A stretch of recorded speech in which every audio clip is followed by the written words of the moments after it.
আজকের ভিডিওতে আলোচনা করব মোহনবাগানের ফার্স্ট 11 কীরকম হতে পারে আগামীকালের ম্যাচে। এখন পুরোটাই প্রেডিকশন, কারণ লোবেরা কিভাবে টিম নামাবেন, এক্স্যাক্টলি কী স্ট্র্যাটেজি নেবেন সেটা তো বলা কারুর পক্ষে সম্ভব নয়।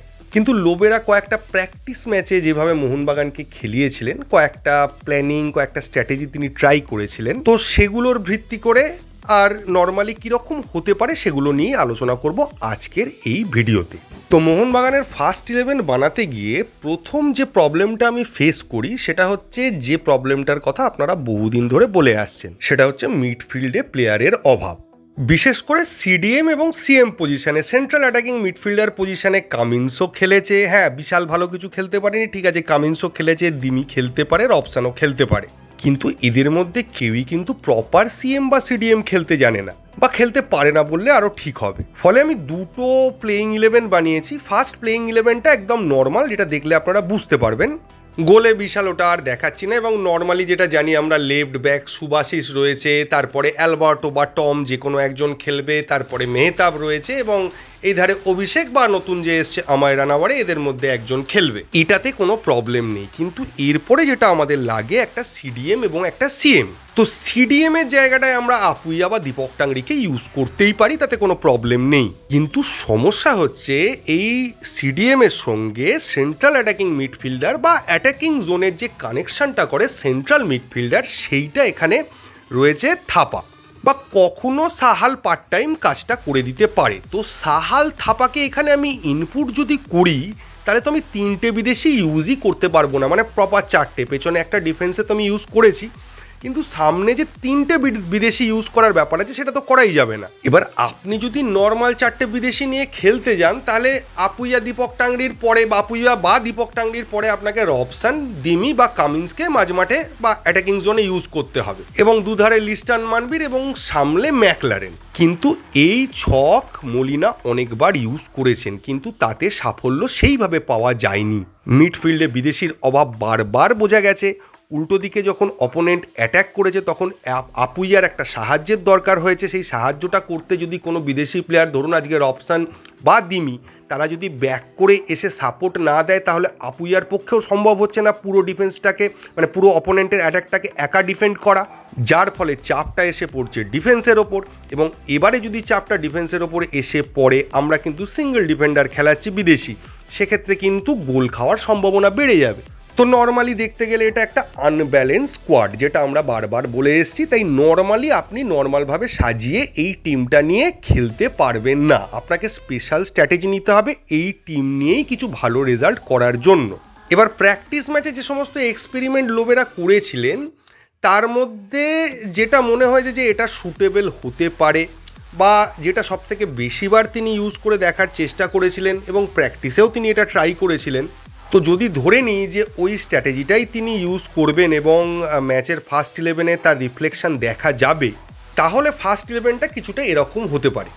4টে ব্যাকই থাকছে আগের ছকটার মতোই, কিন্তু এখানে আলটিমেটলি অভিষেক বা আমায় রানাওয়ারে যে রাইট ব্যাক থাকবে, সে কিন্তু উইঙ্গারের কাজ করবে, এবং সুভাশিস বোস হাফ মাঠ পর্যন্ত উঠবে এবং ব্যাকে ফিরে আসবে, এবং 3জনই মেন সেন্ট্রাল ডিফেন্সিভ রোলে খেলবে। সেটা হচ্ছে সুভাশিস, অ্যালবার্টো এবং মেহতাব। আপুইয়া বা Deepak Tangri central defensive midfielder হিসেবেই থাকবে। থাপা বা সাহাল সেন্ট্রাল মিডফিল্ডারের রোলটা প্লে করবে। কিন্তু স্বাভাবিকভাবেই সাহাল বা থাপাকে আপনি যখন ইউজ করছেন, তখন অটোমেটিক্যালি আপনি সবকটা বিদেশি বা আপফ্রন্টে 3টে বিদেশি ওইভাবে ইউজ করতে পারবেন না, কারণ যদি আপনাকে মনভীর, লিস্টন এদের দুজনকেও খেলাতে হয়, তাহলে কি করা যাবে, মনভীর বা লিস্টন একজনকেই খেলানো যাবে, এবং সেটা রাইট উইংয়ে। আর সেক্ষেত্রে লেফট উইংয়ে খেলবে রবসান, মাঝমাঠে দিমি বা কামিন্স, সামনে ম্যাকা। এবার ইউজটা কি করে হবে, মনভীর লিস্টনের মধ্যে যেই খেলুক না কেন, এবং ব্যাকে রাইট ব্যাক যে জায়গাটা রয়েছে সেখানে অভিষেক বা আমায় রানাওয়ারে যেই খেলুক না কেন, এদেরকে অল্টারনেটিভলি অ্যাটাকে উঠতে হবে এবং ডিফেন্সও করতে হবে। মানে বলতে পারেন আমাদের রাইট চ্যানেলে দুটো উইং রয়েছে, একটা অ্যাটাকে যাবে তো আরেকটা ডিফেন্স করবে, আরেকটা যখন অ্যাটাকে যাবে তখন আরেকটা ডিফেন্স করবে, যাতে ডিফেন্সের 4টে ব্যাকের সিস্টেমটা থাকে। এবং এর ফলে আমাদের রাইট সাইড দিয়ে মুহুর্মুহুর অ্যাটাক হবে। তাহলে আপনাদের প্রশ্ন আসবে, তাহলে তো লেফট সাইডটা কানা হয়ে যাবে। না, লেফট সাইডটা ওইভাবে কানা হবে না, কিন্তু প্রপার উইঙ্গারও আপনি লেফট সাইডে পাচ্ছেন না। লেফট সাইড থেকে রবসান বল তৈরি করবে, লেফট সাইড দিয়ে রবসান অল্প উঠবে, যদি সুযোগ থাকে ম্যাকলারেনের উদ্দেশ্যে একটা শর্ট ক্রস বাড়িয়ে দেবে, আর যদি সেটা না হয় তাহলে সে ভেতর দিকে ঢুকে যাবে এবং সেন্ট্রাল অ্যাটাকিং মিডফিল্ডারের জোনে ঢুকে গিয়ে সামনে থ্রু পাস বাড়াবে। এবং রবসানের পাশে থাকবে দিমি।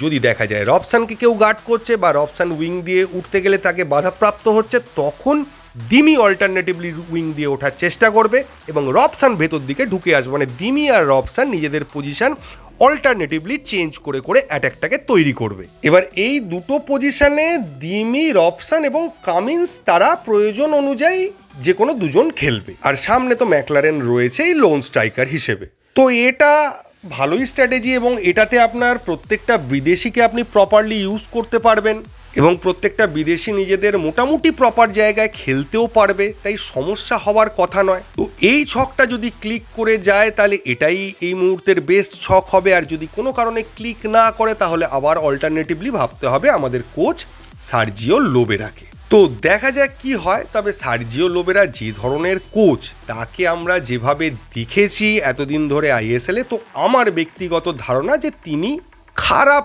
কিছু করবেন না বা তার খেলা দেখে এটা মনে হবে না যে টিমটাকে খেলাতে পারছেন না। তিনি যথেষ্ট ভালোই খেলাবেন এবং অ্যাটাকিংই খেলাবেন, এটা আমার বিশ্বাস আছে।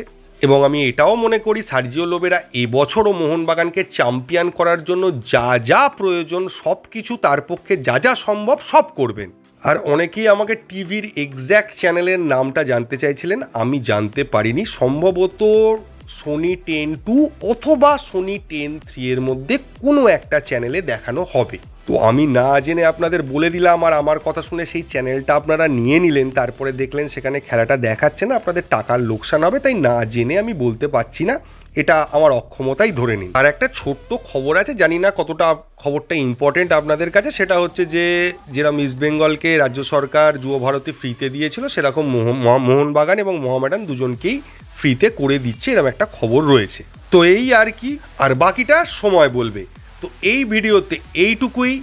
থ্যাংক ইউ, ধন্যবাদ এবং জয় মোহনবাগান।